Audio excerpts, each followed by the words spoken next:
आम्ही आज छत्रपती शिवाजी महाराजांची जयंती आहे. तुम्ही मोठ्या उत्साहात या ठिकाणी किल्ल्यावर चाललेला आहात, काय सांगाल? छत्रपती शिवाजी महाराजांचं एकमेव असलेलं शिवराज्याभिषेक मंदिर, शिवराजेश्वर मंदिर हे सिंधुदुर्ग किल्ल्यावर आहे. आणि संभाजी महाराजांपासून या ठिकाणी शिवजयंती त्यावेळी सुद्धा साजरी झाली होती. आणि शाहू महाराज, संभाजी आणि राजाराम महाराज, आणि ते मंदिर स्थापन केल्यानंतर आपण बघितलं असेल की मंदिरामध्ये दरवर्षी सिंधुदुर्ग जिल्ह्यातील अनेक शिवप्रेमी आणि महाराष्ट्रातले शिवज्योती तिथं घेऊन जातात. आणि आम्ही पण दरवर्षीप्रमाणे यावर्षी सुद्धा शिवजयंती उत्साहात आम्ही सिंधुदुर्ग किल्ल्यावर शिवराजेश्वर मंदिरावर करणार आहोत. आणि आमचे सर्व शिवसैनिक आहेत ते पण त्यामध्ये सहभागी होणार आहेत. आणि संपूर्ण महाराष्ट्रातील इथलं शिवज्योत घेऊन जाणाऱ्या सगळे शिवभक्तांना आमच्या मनापासून शिवजयंतीच्या शुभेच्छा. राजकोट किल्ल्यावरचा छत्रपती शिवाजी महाराजांचा पुतळा कोसळला, आज त्याची पुन्हा पायाभरणी या ठिकाणी होते, काय सांगाल? खरं तर दुर्दैवाने गेल्या वेळी जो राजकोट किल्ल्यावर पुतळा बसवला होता त्याचं काम निकृष्ट झालं होते, पहिल्यापासून लोक सांगत होते, त्यामुळे तो दुर्दैवाने तो पडला. आणि आज पुन्हा एकदा त्या ठिकाणी नवीन शुभारंभ होतोय. ते शिवाजी महाराजांचे जे स्मारक आहे ते अत्यंत चांगलं व्हावं, मजबूत व्हावं, आणि त्यासाठी बांधकाम विभागाने किंवा महाशासनाने लक्ष द्यावे. त्यामध्ये गेल्या वेळीसारखं कुठलाही भ्रष्टाचार होऊ नये, आणि त्यामध्ये आम्ही पण आमच्या पद्धतीने त्यांना सहकार्य मार्गदर्शन करणार आहोत. आणि हे शिवाजी महाराजांचं स्मारक अत्यंत चांगलं व्हावं अशी आमची अपेक्षा आहे. सर, राजकीय प्रश्न, टायगर 3चा टप्पा या ठिकाणी पुढे येतोय. भास्कर जाधव आणि तुम्हाला पण थेट या ठिकाणी ऑफर दिलेली पाहायला मिळते, काय सांगाल? नाही, आम्ही कालच सांगितलं, दररोज सांगितलोय की आम्ही शिवाजी महाराज ज्यांनी ज्याप्रमाणे आम्ही गद्दारी करणार नाही. शिवाजी महाराजांच्या काळामध्ये ज्याप्रमाणे काही लोकांनी गद्दारी केली, आणि आज शिवजयंतीच्या वेळी सुद्धा आम्ही ती शपथ घेऊ की आम्ही गद्दारी करणार नाही. आम्ही उद्धव बाळासाहेब ठाकरे बरोबर, प्रामाणिक लोकांबरोबर आणि शिवसैनिकांशी आम्ही ठाम.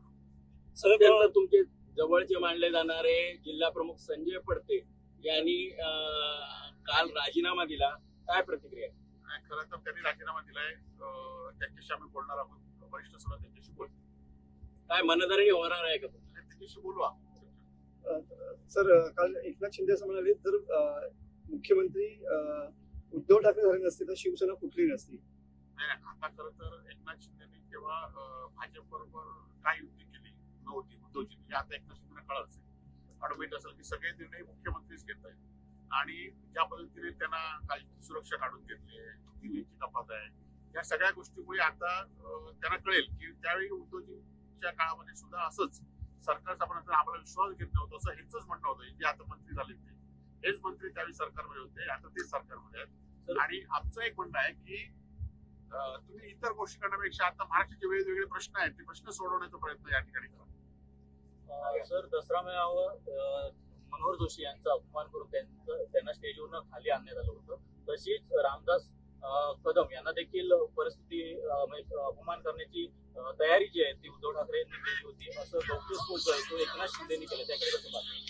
नाही, आता झालेल्या गोष्टीकडे पाहण्यापेक्षा तुम्ही का शिवसेनेपासून वेगळे गेलेला आहात, त्यामुळे तुम्ही आज महाराष्ट्राचा कारभार बघा, शिवसेना वाढवण्याचा प्रयत्न करा. आज जे लोक येत नाहीत त्या लोकांना तुम्ही आमिष देताय, त्या लोकांना दबाव टाकताय, आणि त्यामुळे तुमच्याकडे आलेला प्रत्येक माणूस हा विचाराने किंवा तुमच्या प्रेमापोटी गेला नाही, तर दबावामुळे, फायद्यामुळे, स्वार्थामुळे गेलाय. हे आता महाराष्ट्राची जनता ओळखलेलं आहे. निश्चितपणे यापुढच्या काळामध्ये सुद्धा जे तुमच्याकडे जातील त्यांना काहीतरी स्वतः व्यक्तीचा स्वार्थ असेल म्हणून जातील, अशा महाराष्ट्राची जनतेची भावना. शिवसेना जेव्हा फुटली त्यावेळी तुम्हाला देखील ऑफर होती, आता देखील ऑपरेशन टायगर आहे, तुम्हाला काय ऑफर आहेत का? नाही, खरं तर आम्ही त्यावेळी सुद्धा शिवसेना फुटलीच्या वेळी सुद्धा आम्हाला जे ऑफर होते ते आपल्या सगळ्यांना माहिती आहे, आणि आम्ही त्या ऑफर नाकारल्या. त्यामुळे आमचं नुकसान झालं असेल तरी आम्ही ज्या ऑफर नाकारल्या त्याबद्दल आम्हाला अभिमान आहे की आमच्यासारखे काही लोक असे असतील की जे उद्धवजी शिवसैनिकांबरोबर पत्र आंदोलन करणार नाही, आणि त्यामुळे आधी आम्हाला ऑफर एसीबीची चौकशी जी आहे ती तुमची केली जाते, मात्र राजन साहेबांची चौकशी कुठेतरी थांबले पाहायला मिळते. ते त्यांच्या माहितीच्या वाटेवर असल्यामुळे हे सगळं झालं.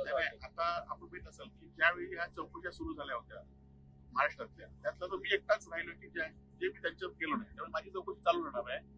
आणि मी की माझा हा लढा एकट्याचा आहे, तो मी चौकशीचा एकट्याचा लढा चालू ठेवीन, मी काही कोणाला निकलणार नाही.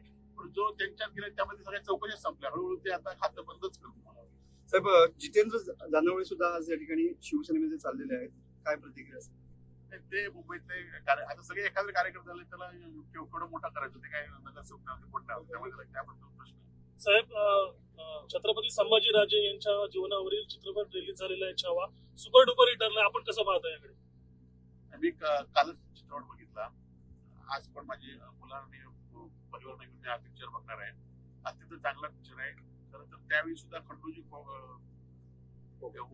हे होते शिकले बरोबर ना. त्यामुळे त्यावेळी सुद्धा महाराजांबरोबर कशी छत्रपती संभाजी महाराज कशी गद्दारी केली आपण त्या चित्रपटात दाखवलेली आहे आणि सोक्यानीच आणि गद्दारी करून सुद्धा महाराज हटले नाहीत आणि ती परंपरा पुढे सुद्धा 200-250 वर्ष सत्ता मराठ्यांनी गाजवली. त्याप्रमाणे गद्दारी थोडक्या वेळेसाठी असेल त्यातून नुकसान संभाजी महाराजांसारखा आम्ही एक महान योद्धा गमवलो असो परंतु पुन्हा त्या ठिकाणी सैन्य मराठ्यांचं उभं राहिलं आणि अटकेबार झेंडा सुद्धा पटकवलेला आहे आणि तीच परंपरा त्या चित्रपटातनं काही शिकण्यासारखं असेल तर गद्दारी आपल्या स्वार्थासाठी न करता मातीशी आणि धर्माशी इमान राखलं पाहिजे एवढं माझं साहेब, ठाकरे सरकार असताना सुद्धा वरुण सरदेसाईनं सिक्युरिटी दिलेली होती. आता सिक्युरिटी काढून त्यांना त्यावेळेला तुम्ही त्यांना विचारलं असेल सगळे नितेश राणे म्हणतात. नाही सर आता आमची सिक्युरिटी काढली नाही शिंदे गटाची सिक्युरिटी काढली. पण त्यावेळेला वरुण सरदेसाई आता शिंदे गटाची सिक्युरिटी काढली तर शिंदे गटाचे मंत्री जे विचारतायत आमदार विचारतात त्यांना त्यांनी उत्तर द्यावं ना. बरोबर आहे. जसा एखाद्याचा पोपटाचा जीव एखाद्याचा माणसाचा जीव पोपटामध्ये असतो तसं उद्धव ठाकरेंचा जीव महानगरपालिकेत अडकला असं रामदास कदम आरोप केला. उद्धवजींचा जीव हा मराठी माणसांसाठी महापालिकेत आहे. आज मुंबईमध्ये खासदार आमदार भाजपचे अमराठी आज झालेले आहेत. 15-16 आमदार एकट्या मुंबईमध्ये अमराठी झालेले आहेत आणि आज मुंबईतल्या मराठी माणसांना हिंदीत बोलावलं पाहिजे. तुम्ही मराठी माणूस नालायक आहात असं